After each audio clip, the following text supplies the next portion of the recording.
Ako po si RJ Carlo Elpacon, 13 years old, nag-aaral po sa grade 4. Pangarap ko po maging pulis para po mahuli ko mga kriminal. Paglaki ko po, gusto ko pong maging pulis para po matulungan ko mga mahuli.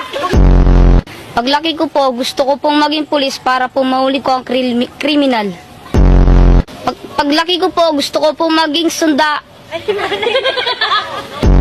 Paglaki ko, gusto ko maging kriminal. Ano ang English ng alas 5 ng madaling araw? Good morning. Ano humati ng kotlong? I miss you. Say tang ina mo.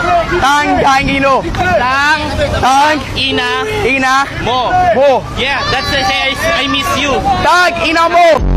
Kumusta? Excited ka na bang pumasok? Anong oras dapat nag-schedule mo? 9, So bakit nandito ka na ganyan kaaga? Anong oras ka pumunta dito? 6. 6 o'clock. So anong nararamdaman mo na mag-face-to-face classes na?